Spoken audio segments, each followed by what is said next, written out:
It is Thursday night. Twitch and YouTube seem to be happy. My microphone seems to be happy. I assume that means it's a happy night. I am the Screaming Wyvern.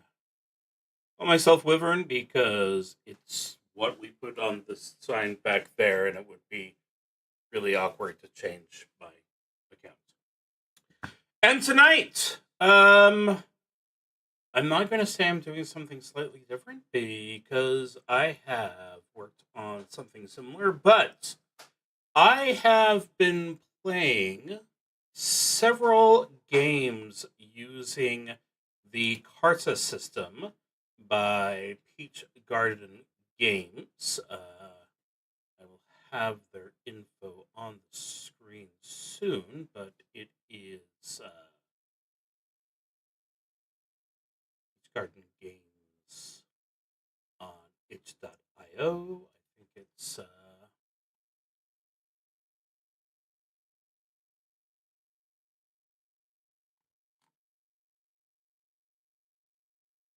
oh, you don't care. It'll be on the screen soon. Peach Garden Games has created Carta as a game making toolkit. And the advantage I found with the Carta games is that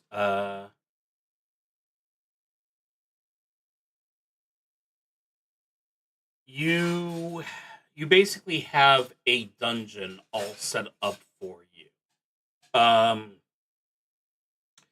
Most people have been using it for storytelling, and that's definitely one of the ways that it's one of the things that it's designed for. But the writer admits that they have used it just to kind of do Monster Hunter in real life. Yeah, peachgardengames.itch.io is what I was going to say. Trying to think if there's any other lead in I should go with about the Carta. If you're new here and check out what I'm talking about, it's all on videos on demand, of course, on YouTube. So yeah, let's go ahead and start off with what my idea basically is. So, when I was starting to plan doing X-Crawl, Dungeon Crawl Classics, modernish fantasy game, I was inspired by some of the first solo role-playing games I did, which were essentially your fighting fantasy, uh, copyrighted, but rhymes with brews, your own adventure, that sort of thing. Interactive novels, as Scott Kaufman's Five Nights at Freddy's has offered. And one of the main reasons why I gave up on that was because there was no way for me to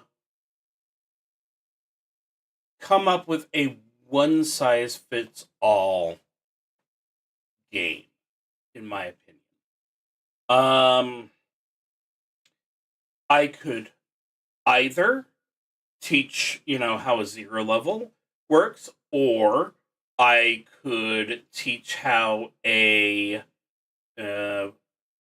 going to go ahead and use the big four from Dungeon Crawl Classics for simplicity's sake here. How a fighter works, or a wizard, or a thief, or a cleric.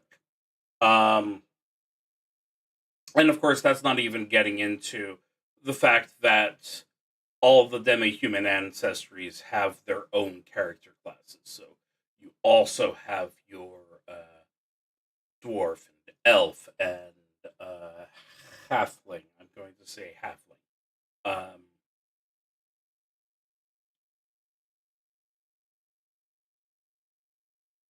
So the idea floated around in my head. Uh, well, how about instead of doing everything with preset information, you go ahead and use some random tables. That's one of the things that DCC is famous for. Um,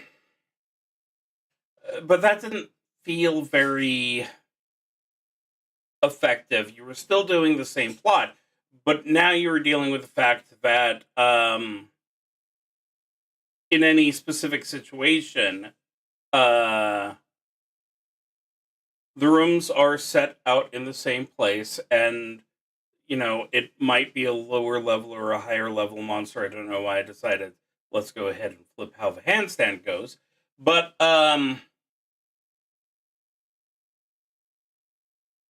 I didn't really want to be doing you go A, you go B, you go C.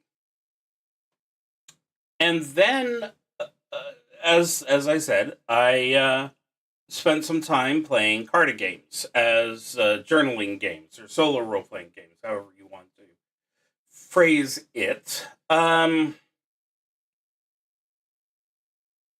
I was inspired to pick up that plan again because I could do something with the idea without having to expressly decide, the order of events.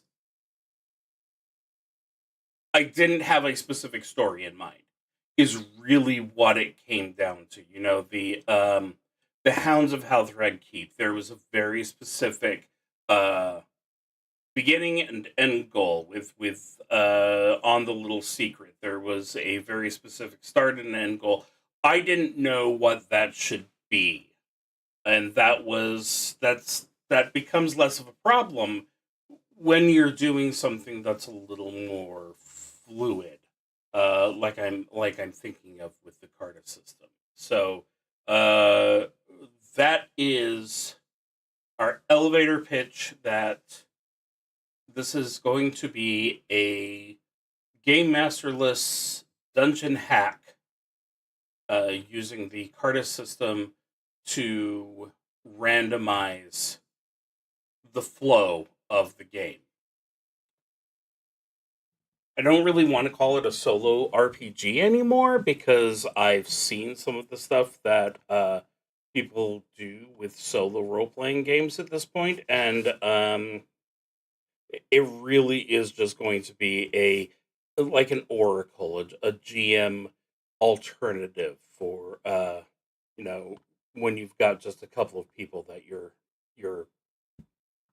getting together with. So let's go ahead and pull up my second screen where I have the Carta rules pulled up inside of Fantasy Grounds, but I'm not necessarily 100% thrilled with doing it that way. Um,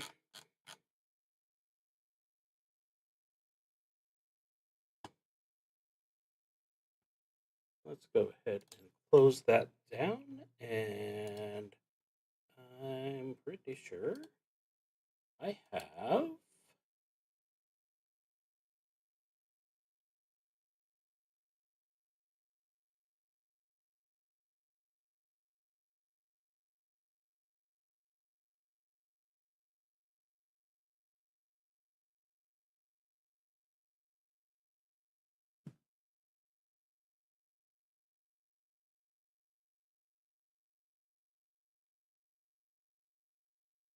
Where are you?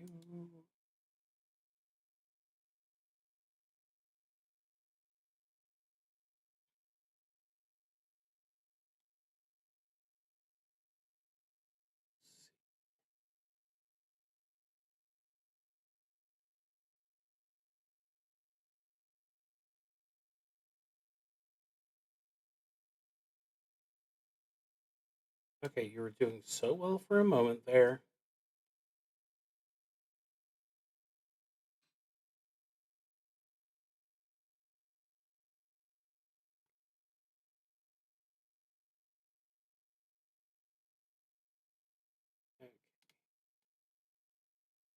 Okay, let's try this.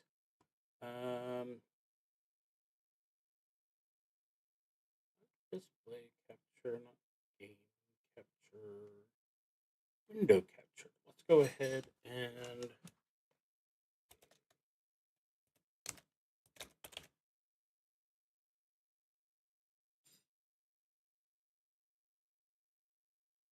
oh, that's much better. Thank you.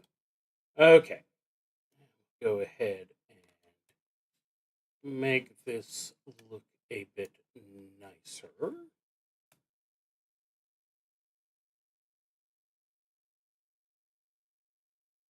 And show off my pretty face or whatever. Okay, so beginning at the beginning. Carta SRD is a toolkit for making exploration games. Carta SRD is built for making games about exploration. The idea is that players lay cards out in a grid and then turn them over one at a time, exploring prompts and mechanics as they do. The game is a sort of board game, story game hybrid where players explore journaling prompts by physically moving their marker from card to card and looking up the results. It can have a definite goal, making it more board game like, or it can be more nebulous and story focus. Was inspired by Wretched and Alone, which I believe was the SRD for one of my favorite games so far, The Cog That Remains. I can double check on that. The Estate of Byron Archembod, an ingrate by Galazor, which I should look up. And of course, board games like Zombies and Betrayal at House on the Hill. One of the things that led to me doing this specifically on this day was after a lot of, very good, very self-reflective, very thoughtful and intriguing games. I craved violence. Um, I had a D&D game, a couple of D&D games, which are, like what I'm thinking about here. Uh, but number one, they're D&D. Um, so everyone's already got all the stuff for it. Everything gets written for D&D. Um, and two, I gave it away. And two, it wasn't digital, so that wasn't necessarily that useful. Um, okay. This SRD was built for stories about solitary discovery. GM-less multiplayer rules can definitely be added, but the default rule set is a single player one. You might want to tell stories about exploring a classic style dungeons in search of treasure, which is absolutely what we're here for. Wandering around a city and seeing the sights, being pursued through a haunted mansion, which is something I was kind of thinking about for if I can get this first one finished. Um, the same way, searching an alien planet for survivors, or just playing Monster Hunter, I guess. Also, just because the word exploration is being used does not mean that we want to lean towards colonialism. It has devastating effects on entire civilizations and perpetuates generations and generations of cruelty and injustice. Um, as my Pride DCC RPG shirt should hopefully show you, um, I am familiar with this concept. I know how it affects communities that I am deeply affectionate towards. And as far as I'm concerned, that also translates into oh,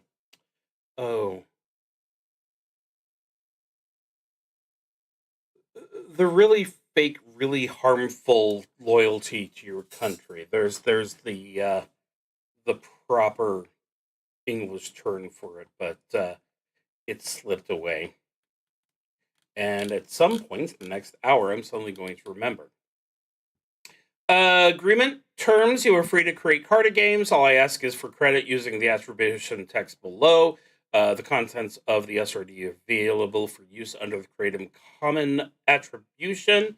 And I have asked the writer to work on a new version of the the documentation, because their name is Leon Richardson, not Cat McDonald. So that that part needs to be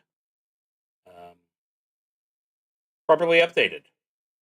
So obviously, we can scroll down a bit of that right now.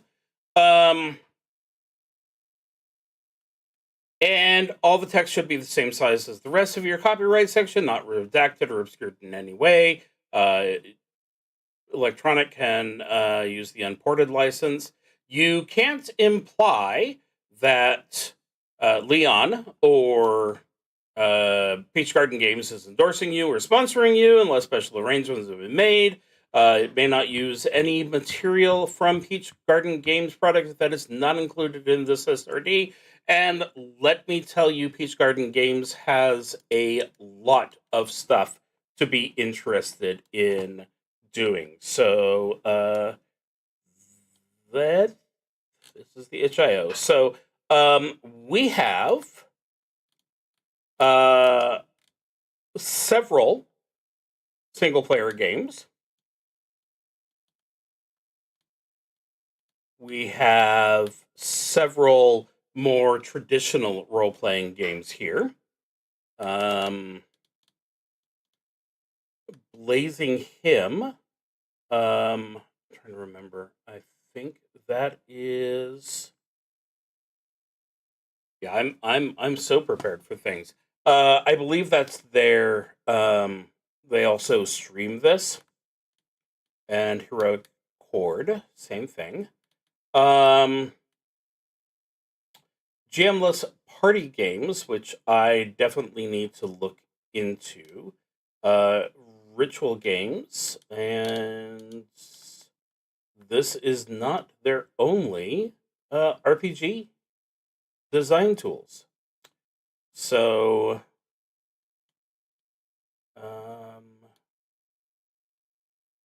there are a few different options. This entire thing has been obscured. I am so bad at streaming. Nope. Nope. Yep. Okay. So yeah, this is peachgardengames.itch.io, and here's all the scrolling through that you missed. So it's down there on the screen. So I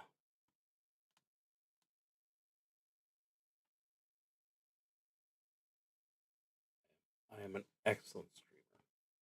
Okay. Let's go ahead now that I've done a lot of talking about things that can't be seen. Oh, you can't use the SRD to make anything that would be prejudicial to Leon or Peach Garden Games' honor or reputation. And Nazis, homophobes, transphobes, and other bigots are expressly forbidden from making new content using the Carta system. If you have to ask whether this includes you, it does. I am very comfortable in saying that none of those phrases describe me, and if they ever did, then I would probably ask to be eliminated. So, basic Carta game. The deck is a standard deck of playing cards with jokers removed. The goal card is the card whose prompt ends the game. The starting point is the card where the player's market is placed in the beginning. The marker is a small object that the player uses to track their movement. The board is a 4x6 grid of playing cards. Resources are values that change as the player explores the board, and prompts are story scenes and mechanics associated with a particular card. The game is played with a deck of standard playing cards, with the jokers removed.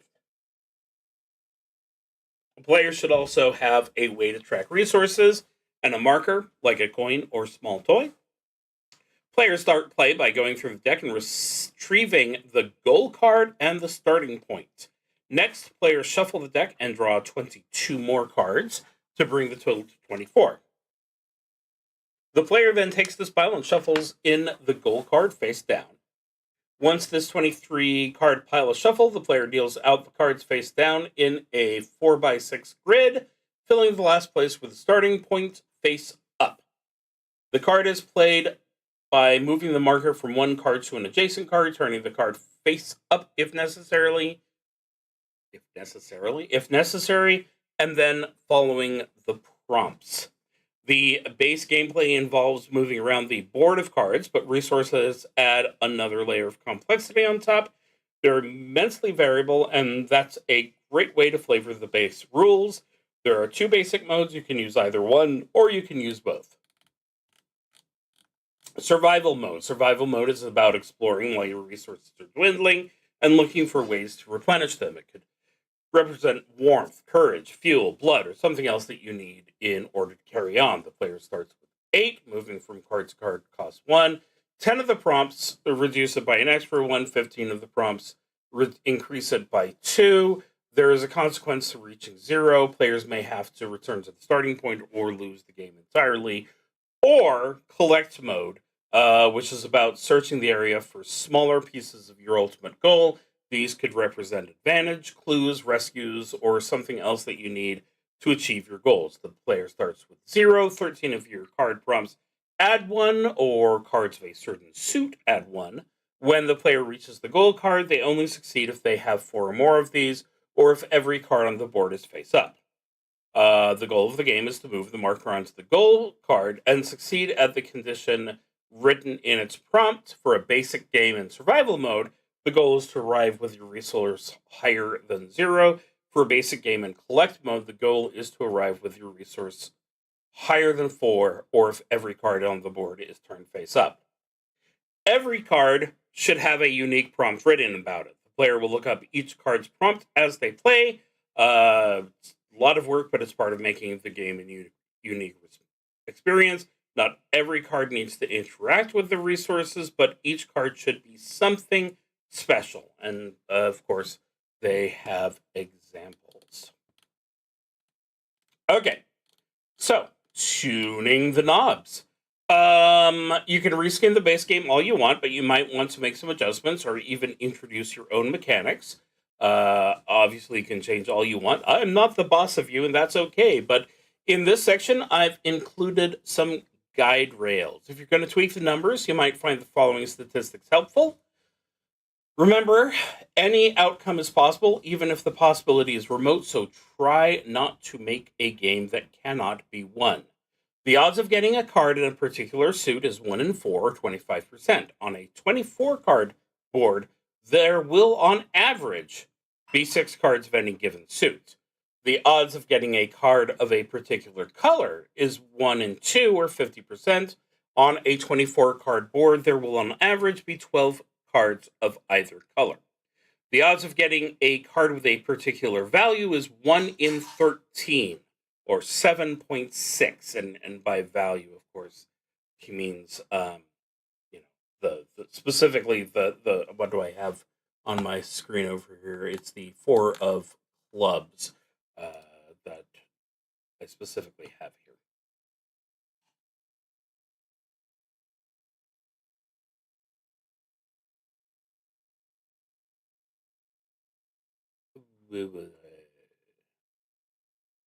On a 24-card board, there will be an average be 1 or 2 cards of any given value. A 24-card board is a little under half the deck. A particular card has a 43% chance of being on the board if only one card is added deliberately in setup. The more cards are picked out and added, the lower this chance becomes. The odds of a player finding the goal card on any given move start at 1 in 24 in the base game.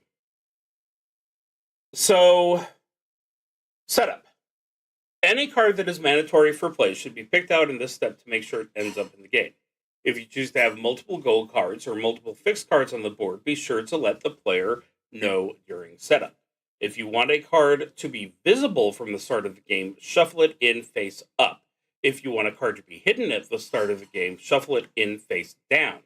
If you want a card to have a fixed position, like the starting point, do not shuffle it in. Set it aside and use it to complete the grid once the other cards are set up.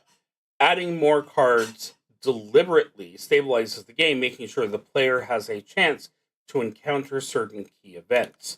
After the player has picked out all the mandatory cards, be sure to let them know how many to draw so the total is enough for your board.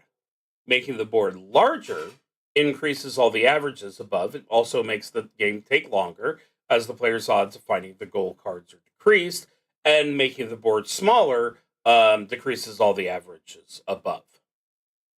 Interesting mention of a line of 12. That would be interesting. I'm going to go ahead and skip over the suggestions about survival mode. I think the fact that I'm using this kind of as an oracle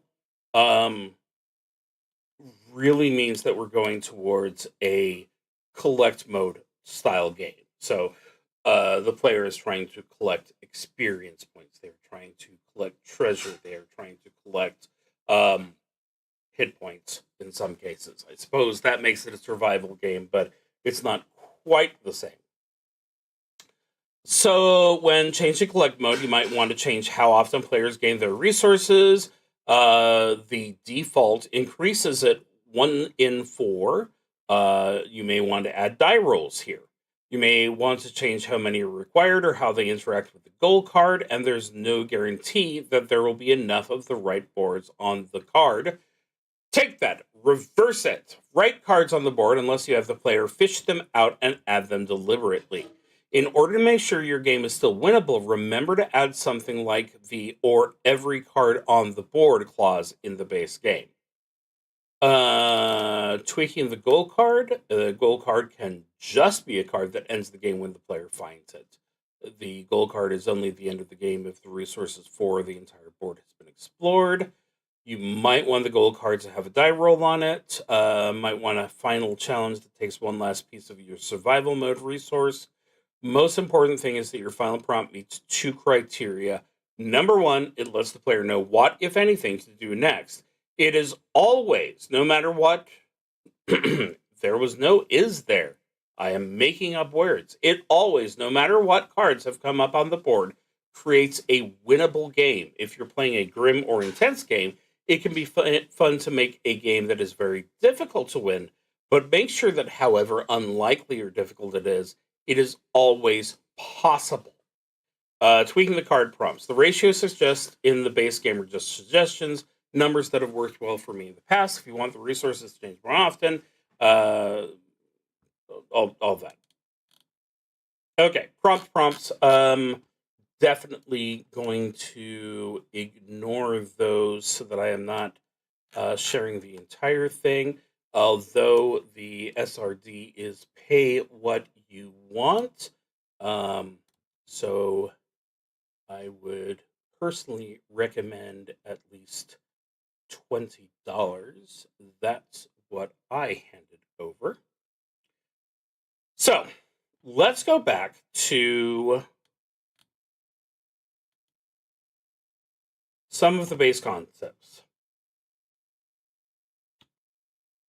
I'm going to move this over to where it would be. So what I've got right now here is my deck without any face cards, which are all here. I've also grabbed the jokers, just in case. I have a couple of ideas for throwing those in. Obviously, these will not be necessary. Um, they're there from the previous Carta games. So, going through the list, some of the things that I am thinking of tweaking. The deck is a standard deck of playing cards with the jokers removed. There's two ideas I have on here. So,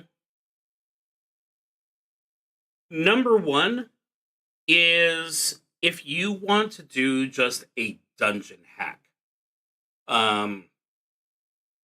maybe use the Joker as a starting point instead of the ace. Because I like the ace for continuity purposes. Number two is that it could be put in there for a... Okay, so one of my favorite games game series is Persona. It's a Japanese role-playing game series. Most of the game is like a day simulator. You decide what your character does at a certain time, but it also has a lot of dungeon crawls. And one of the things that you can run into occasionally is literally death. And if death shows up, then you basically just have to run. So there's part of me that wonders if it might be amusing to have that as something they can put in there. This chance that wherever they go, there is this probably unkillable monster, which is then going to chase them. So that's two things that I've kind of been playing with. But as far as I'm concerned, the main things that she's pointing out here, he is pointing out here, stays the same. Go ahead and grab the full line here. Okay. So, we have the ace as a starter. We have the king as a destination. So, if I go ahead, 1, 2, 3, 4, 1, 2. Okay, I'll just go ahead and make it a 4x4 board for the second.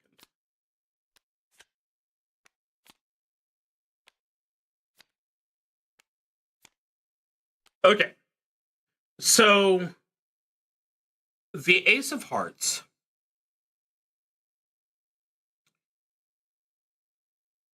we make that the entrance to the cavern.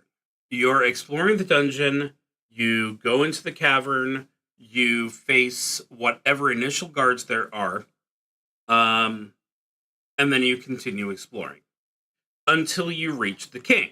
The king is going to be your big boss, your target, your primary enemy.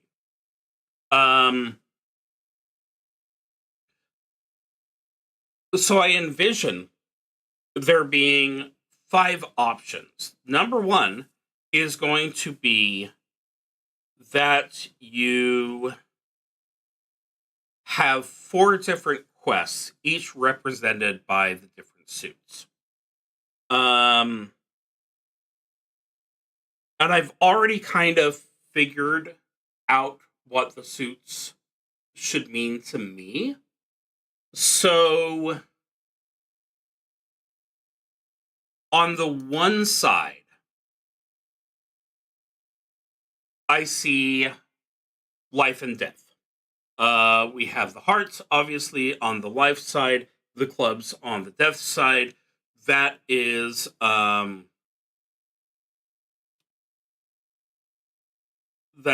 going to be boons, benefits, healing areas on hearts. It's going to be monsters, encounters, whatever on the club side. So maybe the heart side is a rescue.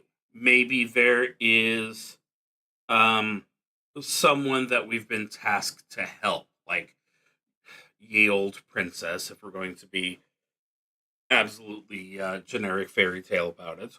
And then on the club side, we could have a quest which involves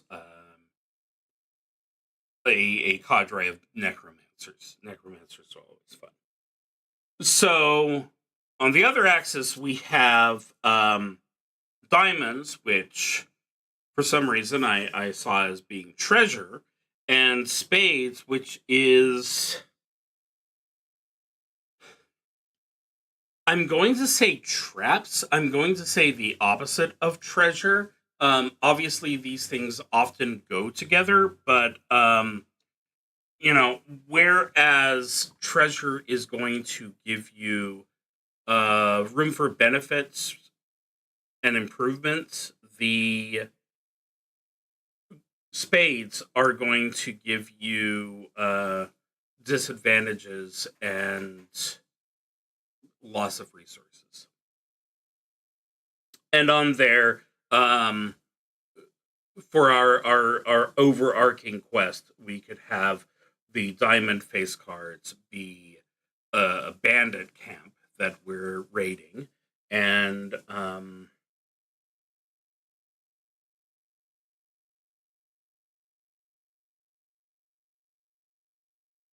the spades would probably be a marauding group of insert name of species here. We'll go with orcs because Warcraft has made them, very nice and kind. So obviously they're under the control of some ogre or some other, giant monster, which is making them do their bidding. Maybe this is going to be our dragon-led quest. So you start off with the ace.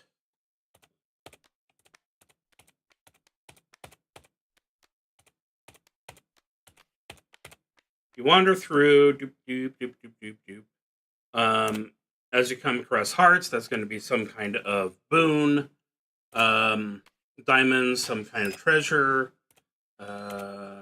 Clubs, that's going to be a encounter.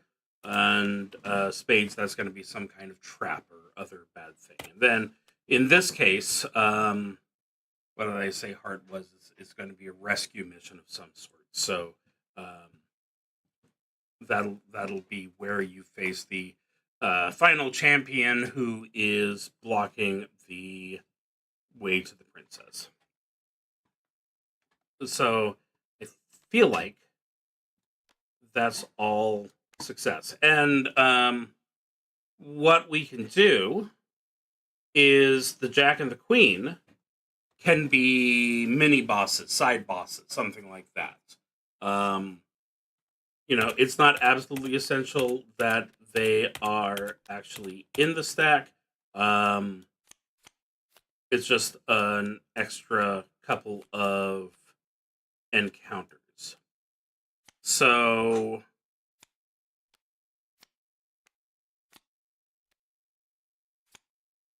and the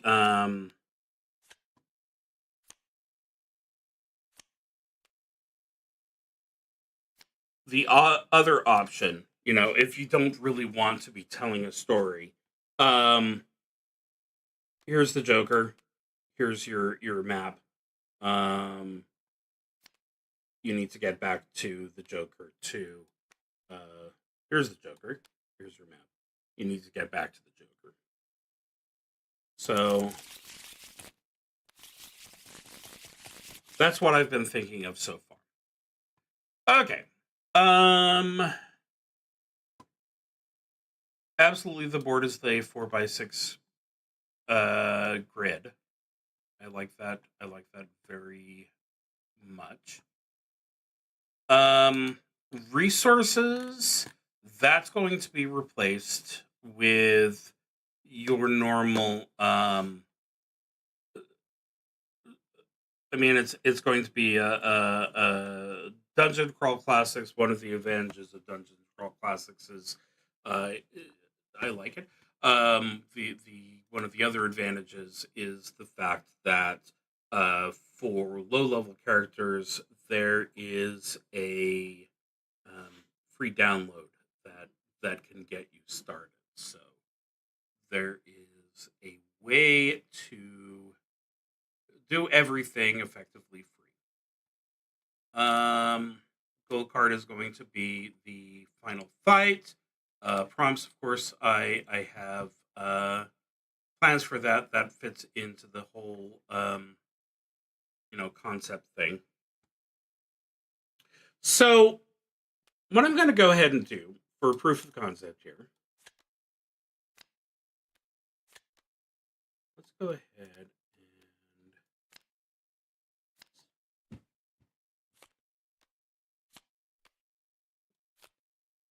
we're going to start off with just a basic dungeon crawl. So I've gone ahead, I've shuffled these. I'm going to go ahead and say that this is going to be our starting point. I need a component. Let's go ahead and see what they have on figurines. Oh, we liked sirloin before. I have done something wrong.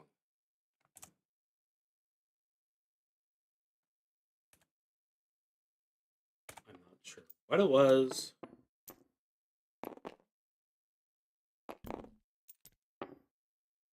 But it was definitely not what I intended. I only wanted one. Okay. So here's sirloin. He's going to take the starting point. 1, 2, 3, 4, 5. Let's go ahead and move these to a better place. Said everything. That's much better visibility. 2,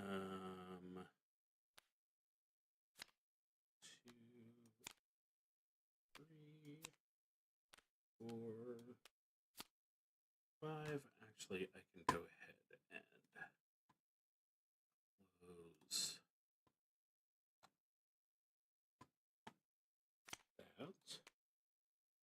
1, 2, 3, 4, 5, 6. Make sure I've got that right.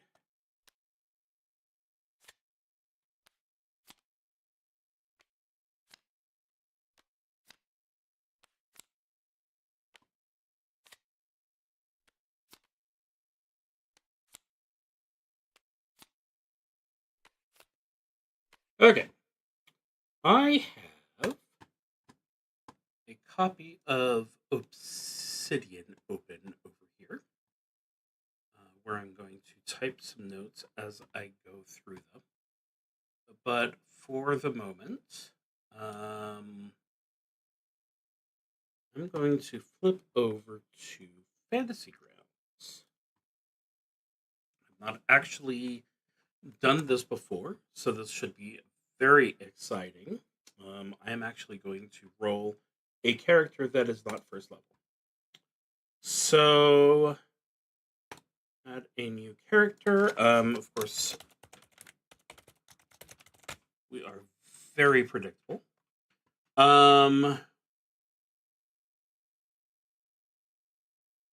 Generate ability scores, 3d6 in order.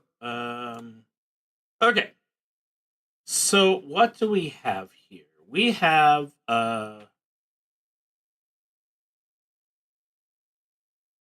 actually. Let's just go ahead and I can't randomize from that page, so I'll go ahead and pull up the occupation table. And okay. My occupation will be a blacksmith. Human, medium, common, 1 hit point, base speed set to 30 inches, 38 copper pieces, and XP for next level. I am trained in the use of a hammer. Put that there. I have a pair of steel tongs for whatever that's worth, and a flint and steel. So I'm all ready to start a fire, assuming one wasn't always burning.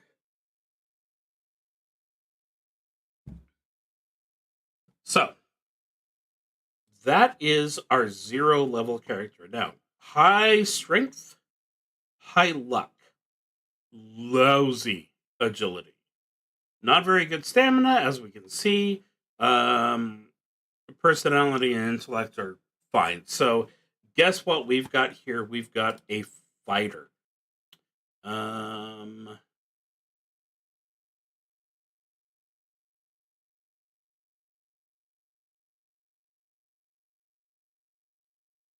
Or we could have a dwarf. Let's see.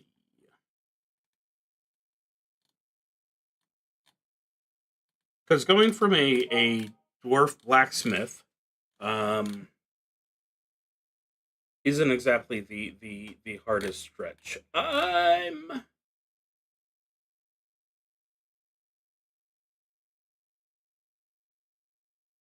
kind of feeling dwarf.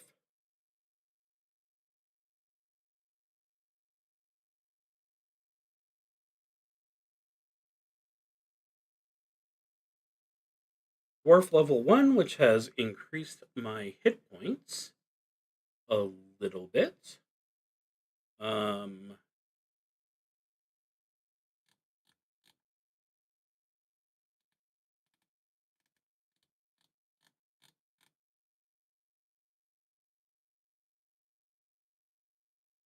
All sorts of things.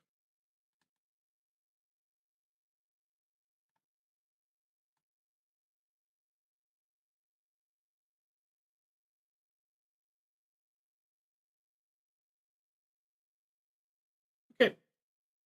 All good. So this is going to be ScreamingWyvern the Dwarf. Let's see if I can find me a nice dwarf picture. There's some wounded dwarves. There's a lovely dwarf. There's just a guy.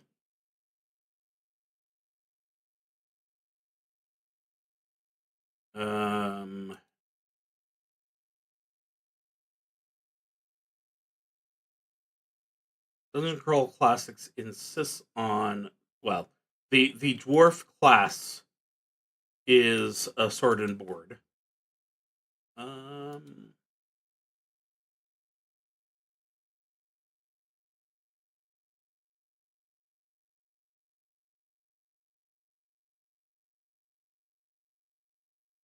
Let's go with this intimidating looking fellow.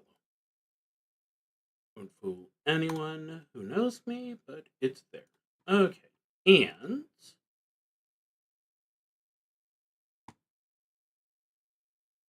here is my actions. So I've got a hammer.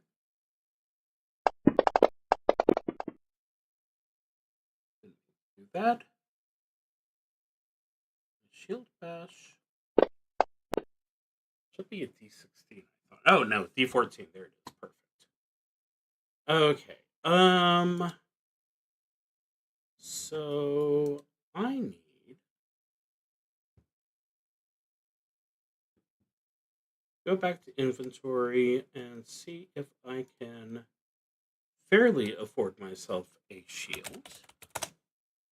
Not if I misspell it.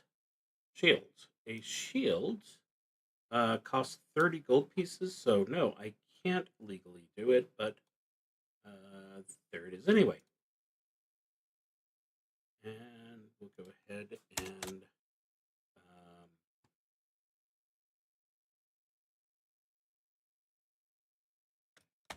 IOU for 30 gold.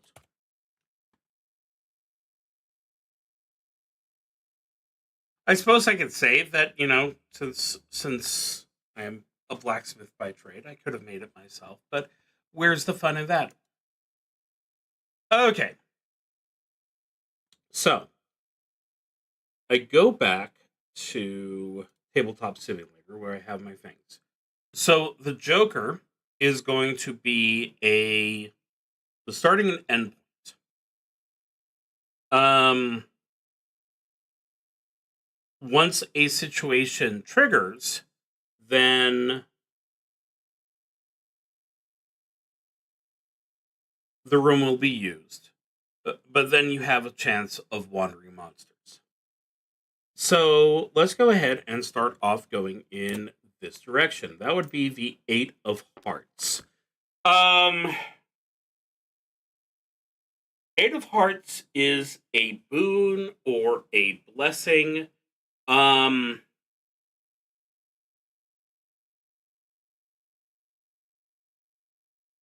Eight of Hearts is a fairly high number since 10 is the top.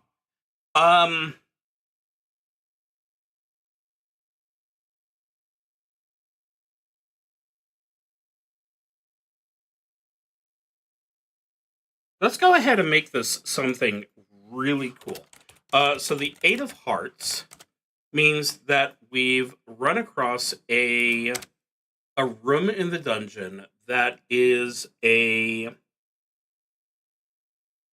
actually a collapsed temple.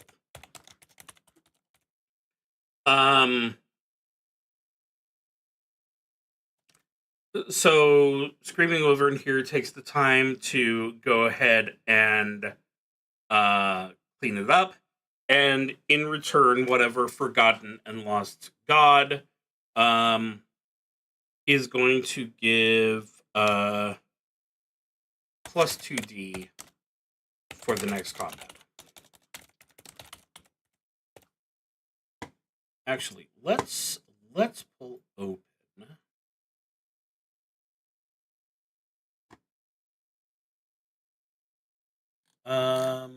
I am over here on the Dungeon Crawl Classics Cleric Spells.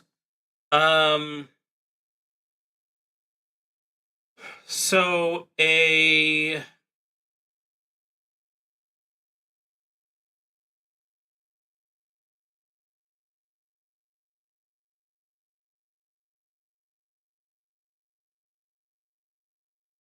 basic blessing is +1 bonus for 1 round.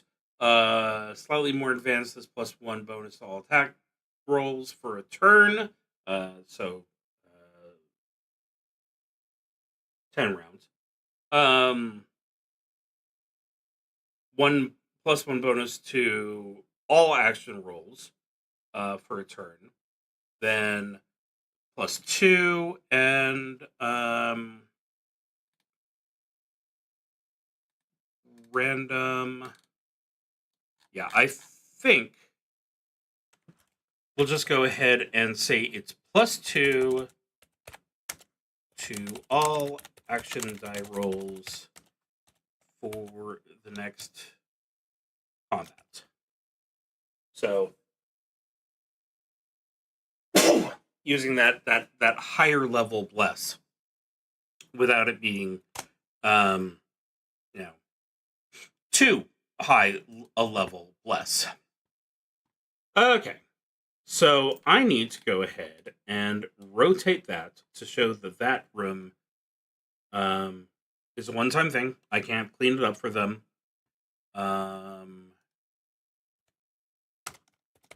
player spends time cleaning it and gets +2 to all action die rolls for the next combat.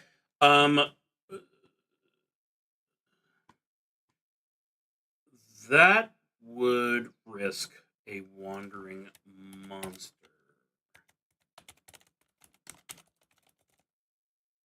Let's see.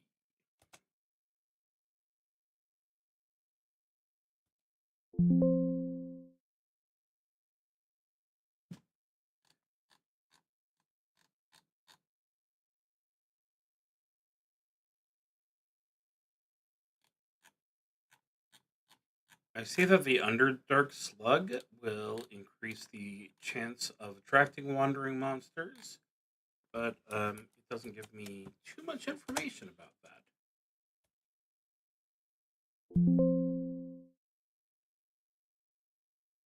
Let's go ahead.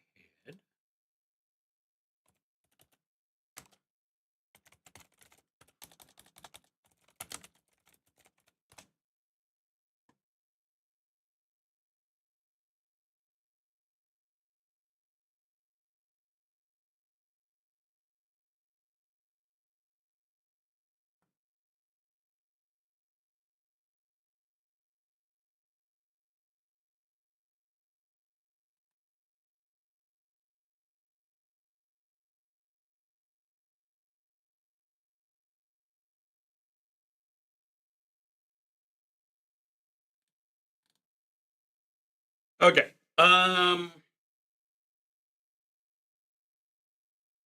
So the default is 1d6.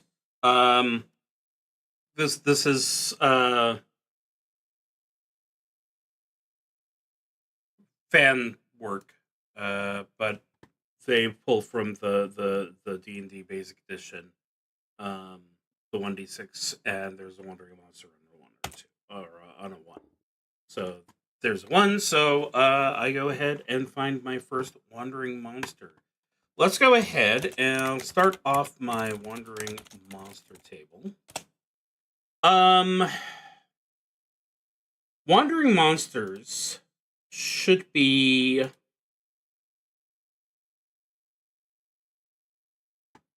mostly be residents. So for the sake of the quests, I was theorizing that we might have, the necromancers, the bandits, the humanoid monsters, or the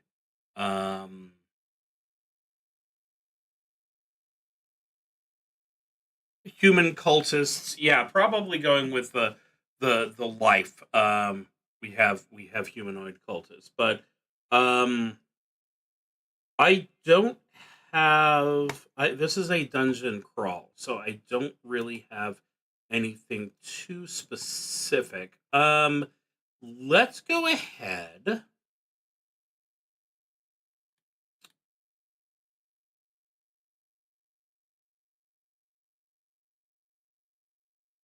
Let's go ahead and go with Old Faithful. Everyone needs to have a giant rat as one of their first fights. Okay. So we're gonna put a giant rat on the. This is just gonna be the dungeon crawl wandering monster chart. So we have the giant rat. I need to go ahead and roll my initiative, which is going to be a. Well, it's going to be a 5, but that doesn't really change things. So, start the round. So the giant rat, which has an armor class of 13, probably a bad start.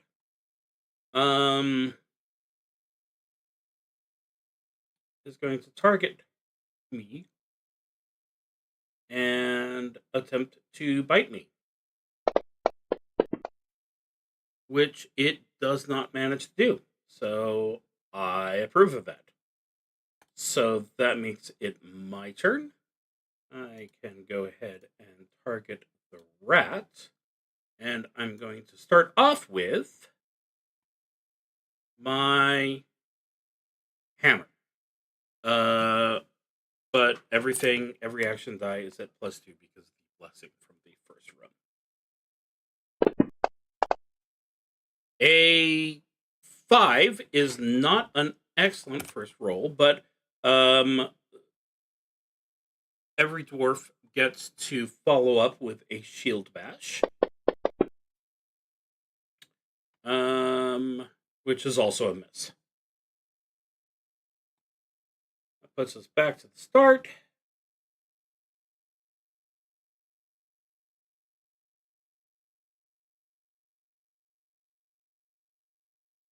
Am I wearing my shield? Yeah, I've got that equipped. Because my agility would be pulling me down anyway. Okay. Mr. Ratty is able to hit, which exceeds my hit points by 1. So maybe a giant rat is not a good idea for our first encounter. Let's go ahead and take the giant rat off the list. Okay, actually, let's go ahead and do one thing first. Let's go ahead and give my guy a little bit extra.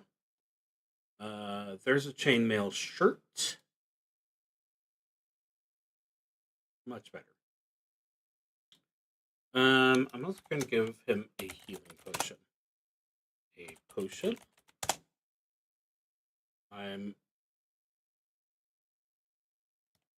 I see. I was trying to convert X-Scroll Classics, and I was still on that one. Okay, let's go ahead and change that hammer into a warhammer.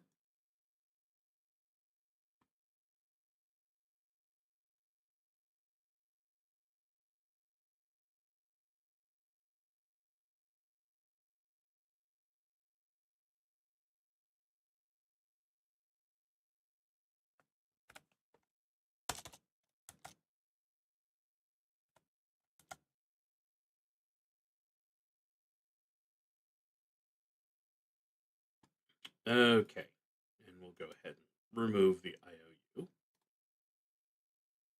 So now he's a little more prepared for the battle. So let's go ahead. Set everything.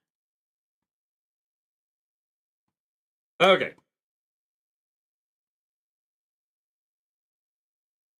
Giant rat fight take 2.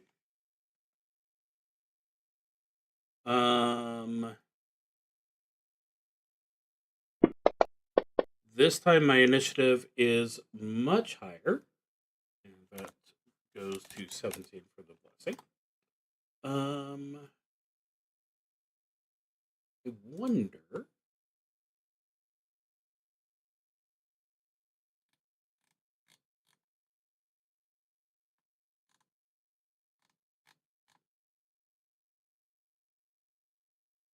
If I were to open up the spell list and pick up blessing.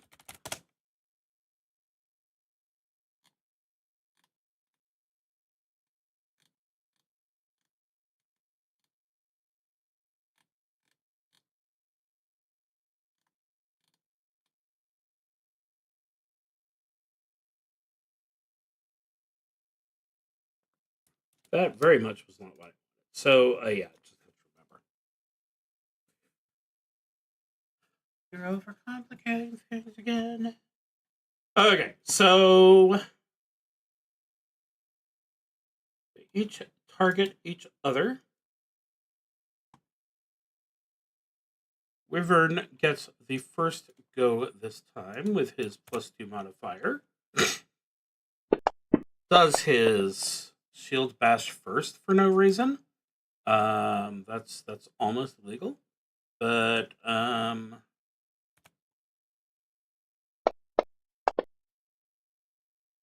and hits with his warhammer, and this time he kills it. So that is 2 XP earned.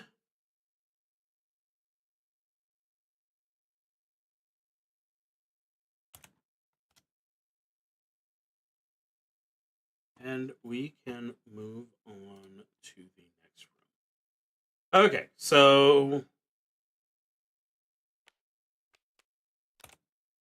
this is an 8 of clubs. So this is a high level, a reasonably high level encounter.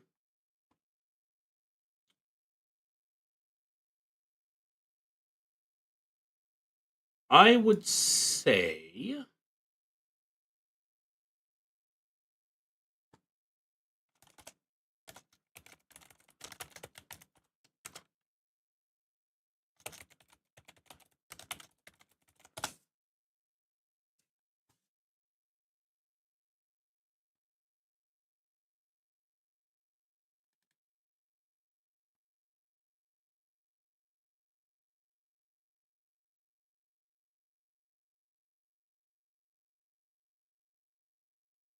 since it's an 8, let's go ahead and make it 2 kobold guards.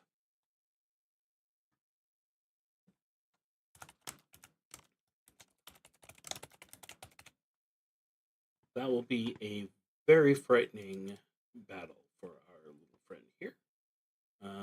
So they both have rolled a low initiative. My guy has rolled a much higher one. He's going to go after the first kobold guard, and this time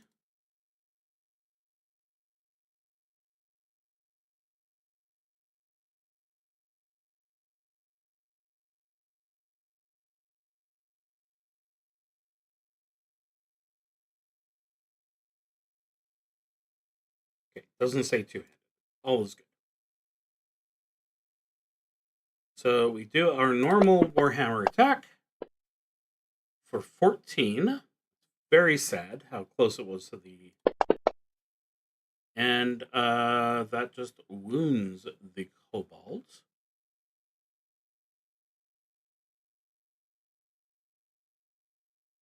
And then he gets his shield bash, which will go against the same kobold. But he misses that one. Okay. Forgot to start a new round.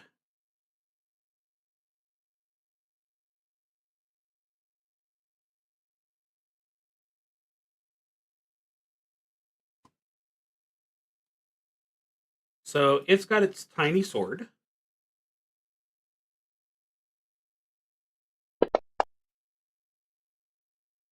Which it misses with. And the next kobold is equally unable to hit. So that brings us back to the top. Warhammer attack, which is practically a natural 20. Definitely enough to take down our little kobold here. And flashes out with the shield, and that also hits. But that one's just a wound.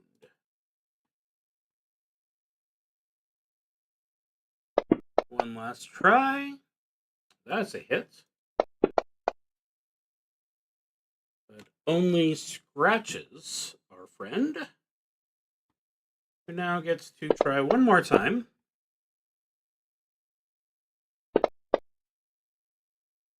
And there is another kobold down. So we'll go back to here. Another 2 XP. And return to our tabletop. Okay. This brings us to the 7 of hearts. So the 8 of clubs we decided was a guard room. 7 of hearts.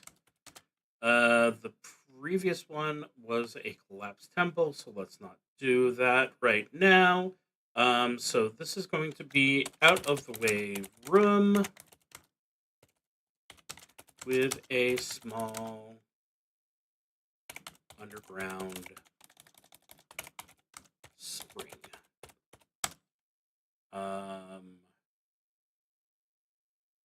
Heal for 1d6.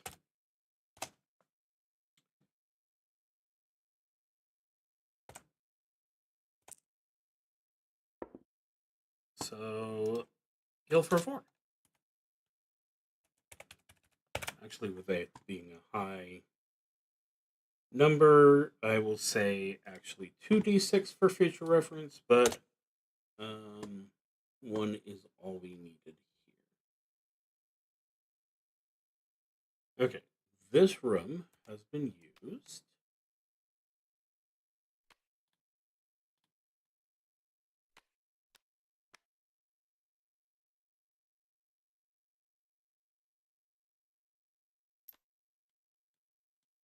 I think we'll say that all rooms in this get used as I go through. 5 of hearts.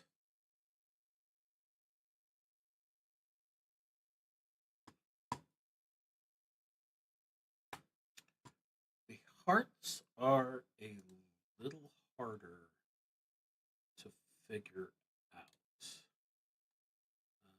But I did make some examples.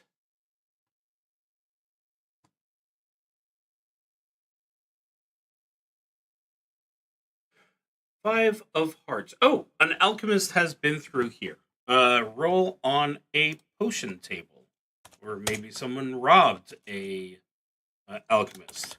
Let's see. We have a honest to goodness potion table.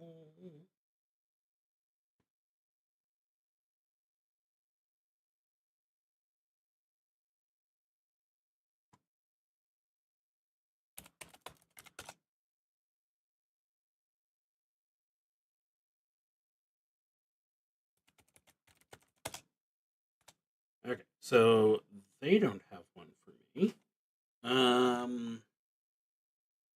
Items. Potion. Want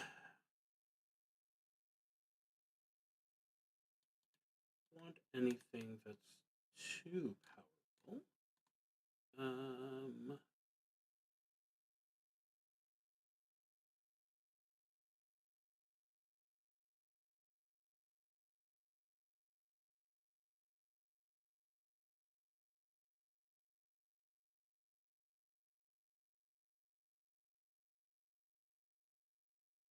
That seems fine. Let's go ahead and have a potion of heroism. Nice, powerful prize.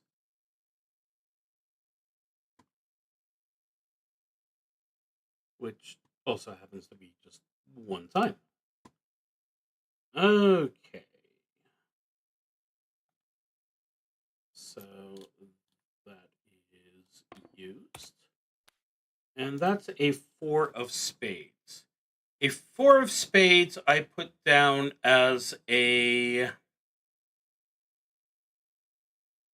cavern overtaken by vermin.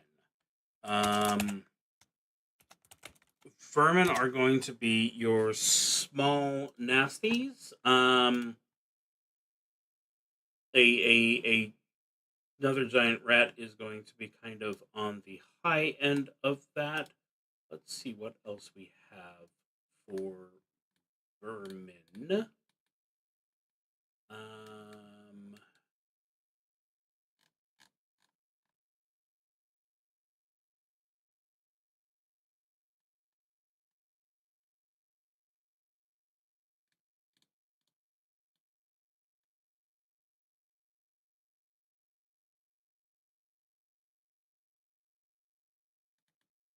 I'm going to need to put together something like... Oh! What's a cave cricket? 3d8. That is a huge, huge cricket.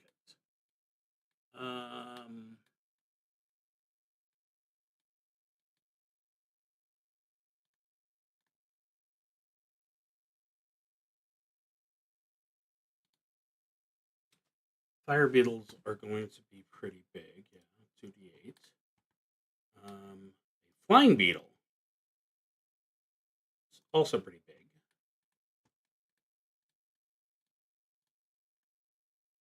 Giant centipede, 3d6 hit dice. I guess we'll do another giant rat for now. Okay. Get targeting in place.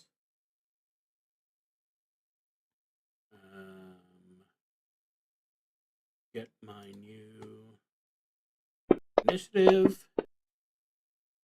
That is very high. Good for me.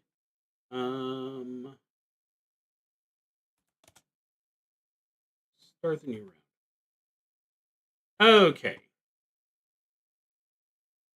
Warhammer. Hit.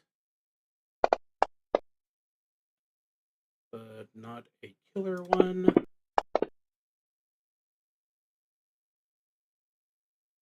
And the shield bash misses.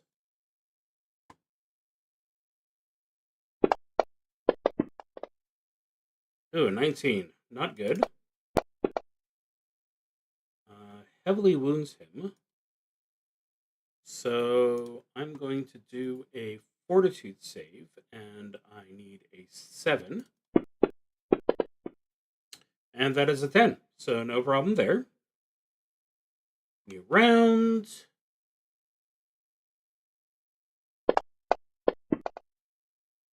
That's a miss, and the follow-up shield bash is also a miss.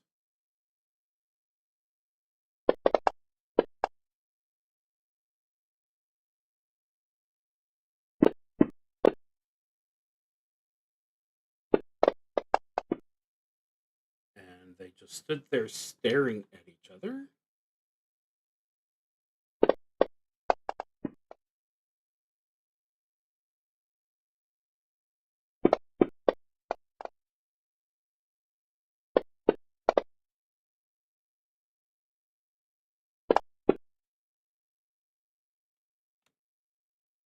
Well, I guess I scratched him.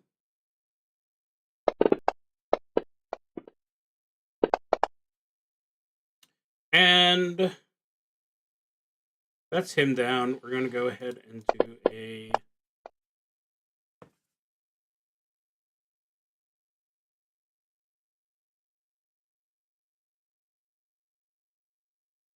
Actually, I think my main purpose here tonight was just proof of concepting stuff, and I think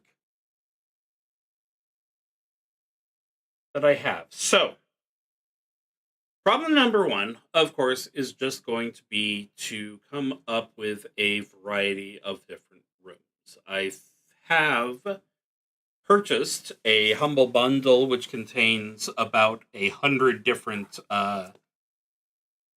maybe it's more like 50 different modules by Goodman Games. So I'm sure I'll be able to come up with some concepts there. The biggest problem I'm having at the moment is coming up with room ideas that are going to be neutral. So it has to be, a group of bandits hiding out, a necromancer, some cult with their sacrifice, and humanoids. So, having too many bathrooms where skeletons suddenly leap out might be a little weird. But that's obviously going to be the big problem.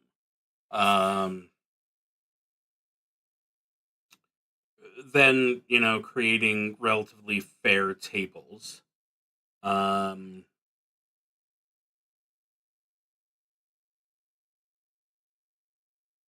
but yeah, I'm not displeased with the idea. I don't want to waste too much time. Just throwing two characters at each other, action figure style, for tonight at least. But yeah, that is an overview of how the Carta Game-Making Toolkit works. Many thanks to peachgardengames.itch.io for creating this lovely tool. And yeah, I've got some more design to do, but for now, next week we'll present an opportunity for us to go uh, back to showing off someone's indie work. And who knows, maybe I'll start going through Peach Garden games and we'll have another opportunity to show off their work. But for now, thank you for joining. And as always, remember to be one of the good ones because there's way too many of the bad.